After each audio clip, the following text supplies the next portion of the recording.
So, by exploring on the data, we have looked at the distribution of each of the variables and the relationship that exists between the variables. So, now we are going to build a logistic regression model. Logistic regression is a machine learning classification algorithm that is used to predict the probability of a categorical dependent variable. So, using logistic regression, we will build a classifier model based on the available data.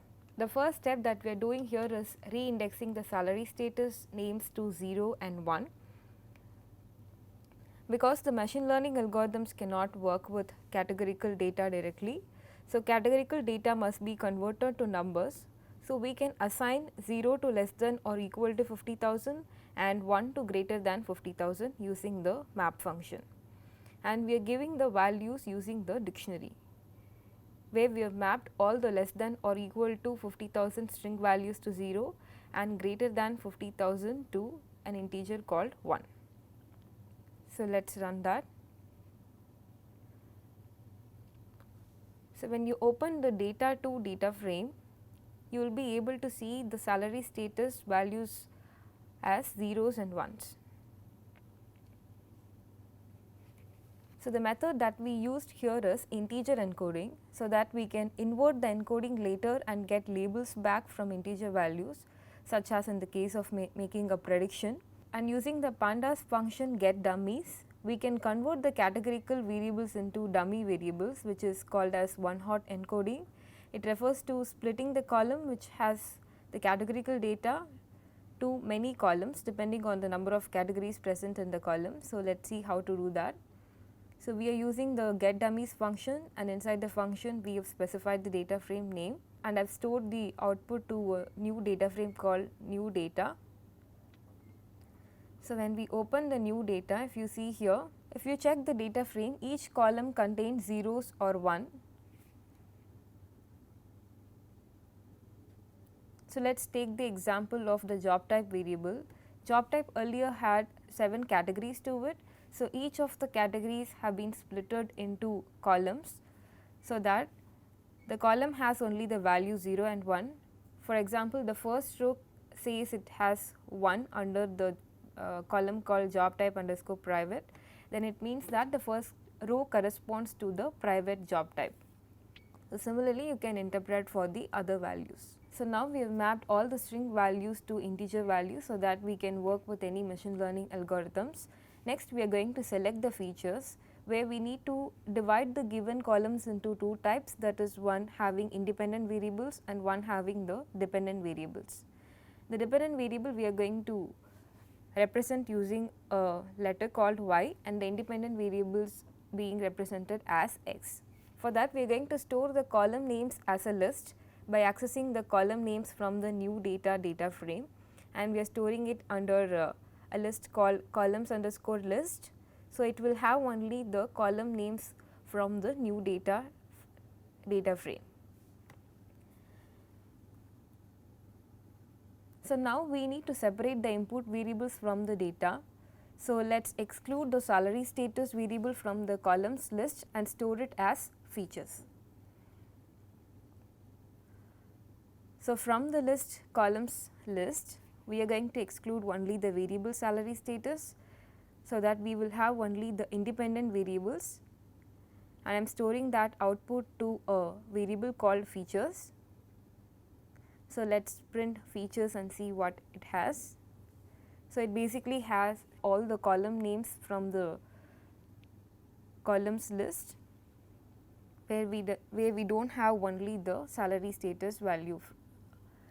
So, if you look at the variable explorer, originally the columns list had 95 values. When we excluded the salary status variable from it, the features list have only 95. The features list have only 94 values.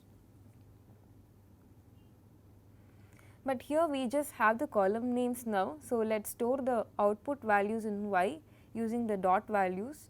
The dot values can be used to extract the values from a data frame or a vector. So, I am going to extract the values from salary status and store it into y. Similarly, we can do that to extract the values from features.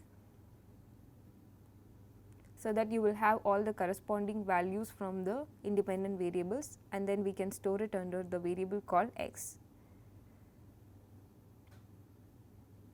Now x and y contains the integer values, where the x dimension is 30,162 cross 94 and the y dimension is 30,162. Next, we are going to split the data into train and test. We have to divide the data set into a training set and a test set, so that we can build the model on train set and reserve some part of data to test the model on.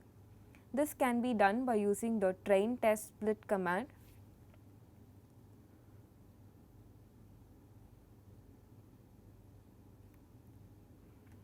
The input parameters for the train test split command would be x and y, where x represents the input values and y represents the output values, and then comes the test size. I have given it as 0.3, that represents the proportion of the data set to include in the test split. The next is the random state.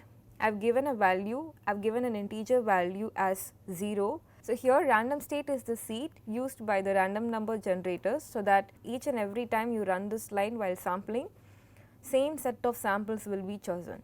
If you have not set the random seed, then different set of samples will be chosen for the analysis.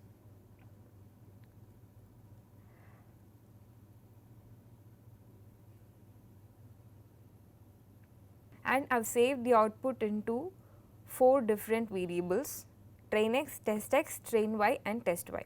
So, let us see the dimension and what are the values that each of the variables have. So, first what we have done here is we have splitted our data into train and test. Under train we have 2 sets of data which has only the input variables, and the other will have only the output variable. Similarly, we have done it for the test set as well. So, the test will contain the input variable separately and the output variable separately. So, if you look at the train's x size, 70% of the data is contained in train x, which is 21,113 observation with 94 variables, and the train y will have only the output column, which will have only the values as zeros and ones. Similarly, if you look at the test x size, it has 30% of the data to it, that is 9,049 observations with 94 variables, and the test y's dimension is about 9,049 observation with only the salary status as output variable. Now, we have splitted the data into train set and test set. So, next we are going to create a logistic regression classifier instance using the logistic regression function. So, here is the function, that is logistic regression. So, let us make an instance of the logistic regression classifier. Then we can fit the model on the train set using the fit function, and input for the fit function should be the input variables and the output variable. So, we have that under train x and train y respectively, and I am using the logistic regression instance here to fit the model on train data. So, now we have fitted the model on to the train data. So, you can extract some of the attributes from the logistic regression classifier model by using the model name, that is logistic, and by using the dot operator you will be able to access some of the attributes from it. So, let us get the coefficients of the logistic regression model. So, in the console you will be able to get the coefficient values of all the variables. Similarly, if you want to look at the intercept value, you can also get that.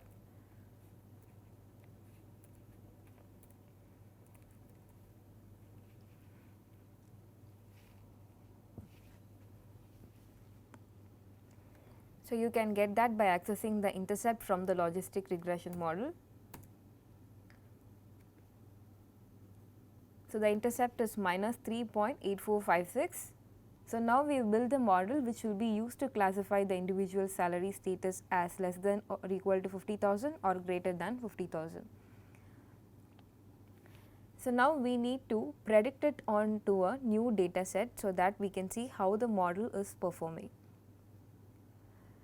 So, we have a data frame called test x which the model has not seen yet. So, I am going to predict the model onto the test x data frame using the predict function,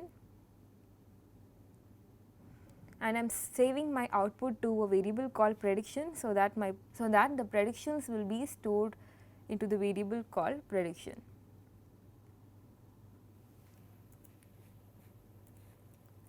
So, let us print the prediction and see what it has. Ideally, it should be having only the values of zeros and 1, which basically gives you the salary status of the test data frame.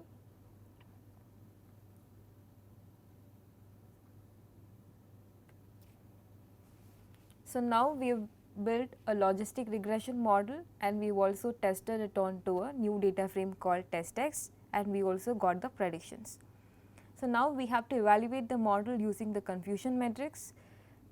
Confusion matrix is a table that is used to evaluate the performance of a classification model. The confusion matrix output gives you the number of correct predictions and the number of incorrect prediction, and it will sum up all the values class wise. So, let us see how to use the confusion matrix in order to evaluate the model. So, confusion matrix is the function. The input should be just the actuals and the predicted values. The actual salary status is under the vector test y, and the predictions are under the variable prediction. So, those can be the input for the confusion matrix, and we are storing the output into a object called confusion matrix. So, let us print the confusion matrix and see the output. So, in the output you have 4 values. The diagonal values gives you the total number of correctly classified samples, and the off diagonal values gives you the total number of wrongly classified samples. So, in the column what you have here is the predictions, and in the row wise what you have is the class for the actual, and in the rows you have the actual classes. For example, if the actual class is less than or equal to 50 and the model has predicted 6,332 observations as less than or equal to 50,000. But being less than or equal to 50,000 is the actual class, the model has predicted 491 observation as greater than 50,000. Similarly, given the salary status is greater than, given the actual salary status is greater than 50,000, the model has predicted 1,301 observation as greater than 50,000 and 925 observations as less than or equal to 50,000. So, there are so many misclassifications here. The model has not classified all the observations correctly. So, using a measure called accuracy, we will be able to get the accuracy score of the model that we have built. So, it gives us an idea about how accurate our model is. So, you can get the accuracy for the model that we have built using the function called accuracy score. The input can be the actual class and the predicted class, and we are storing it into a variable called accuracy score, and when we print the accuracy, so the values turned out to be 0.8435. So, it means that 84% of the time the model is able to classify the records correctly. So, now we have got an idea about how many misclassifications are there and what is the accuracy for the model that we have built. We can also get the misclassified values from the predictions, like how many number of misclassifications are there. You can do that by setting a simple condition. You can get that by giving a simple condition. So, if you print the output, it says 1416 observation has been misclassified. So, now you got an idea about how many misclassified number of samples are also there. So, now we have built a logistic regression model, but you can also improve the accuracy of the model by reducing the number of misclassified samples. So, one of the method is by removing the insignificant variables. When we explored more on the data, we found out that there were some insignificant variables that might not contribute more in classifying the individual's salary status. So, we are going to ignore those variables when we model it. So, what we are going to do here is we are going to build a new logistic regression model by removing all the insignificant variables. So, let us first map all the less than or equal to 50 to 0 and greater than to 1, and then store it to the original data frame salary status, and then store it to the variable called salary status of the data frame data 2, and then these are the variables that were insignificant, that is gender, native country, race and job type, and I am creating the list of columns and I am storing it under the list called calls, and I am going to drop all these listed columns from the data frame data 2, so that I am not going to consider all these variables when I model it. And the new data frame is created by dropping out all the insignificant variables to proceed with the further analysis. And after removing the columns, we need to get the dummies of all the categorical variables. So, we are also doing that, and the other steps remains the same, like I have stored all the columns names into columns list, and then I have separated the input names from the data by excluding only the salary status variable. So, features will have only the set of column names of the input variables, and we are going to extract the values in Y, and we are going to extract the values from salary status and store it into Y. Similarly, we can also extract the values from the features and store it as X, and then again we are splitting the data into train and test, so that we can build the model on train and we can use the test data frame to test the model on. And then we are creating an instance called logistic from the function logistic regression, which is used to build the logistic regression classifier model. And we are using the instance created, that is logistic, we are going to fit the logistic regression model on the train data, and after building the model we can predict the model onto the new data frame, that is test X. So, once we have got the prediction, we are interested in getting, or we are interested in improving the accuracy by removing all the insignificant variables.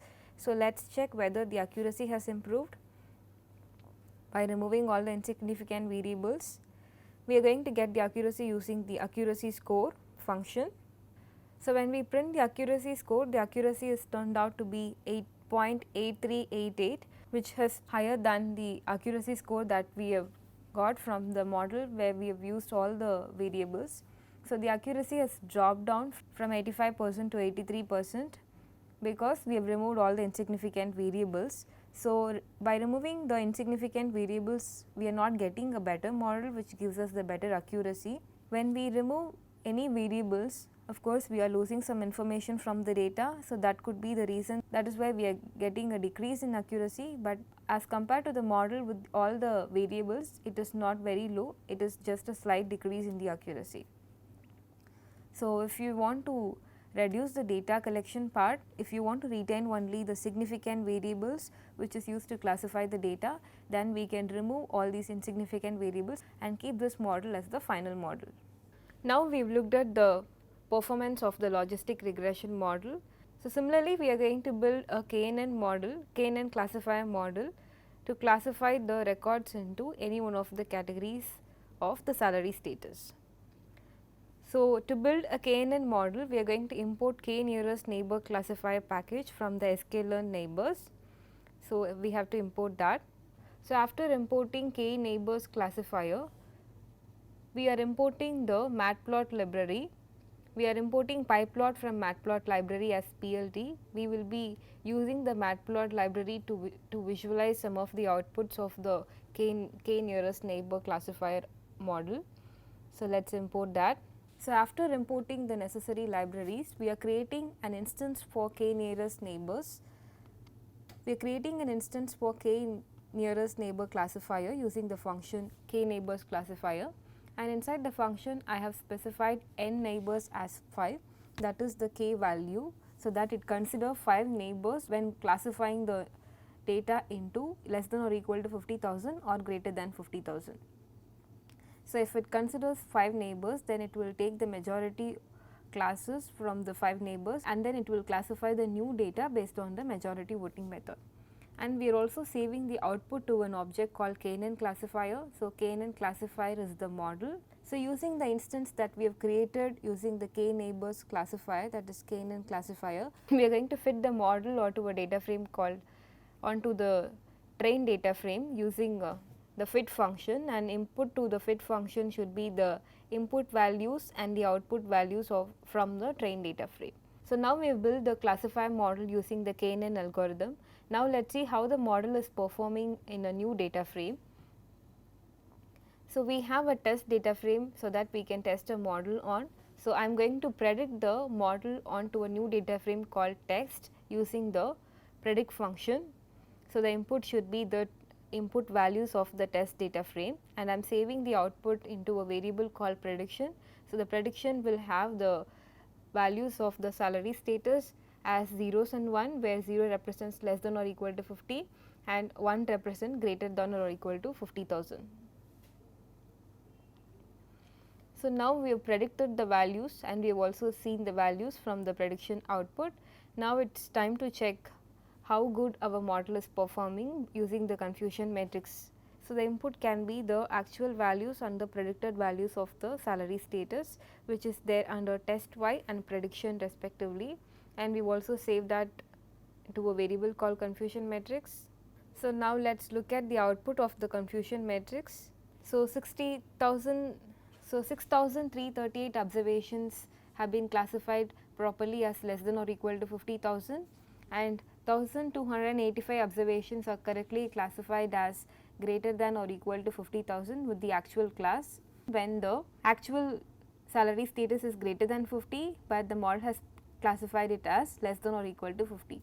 So, now we using the confusion matrix, we have got an idea about how many misclassified samples are there and how many correctly classified and how many correct predictions are there.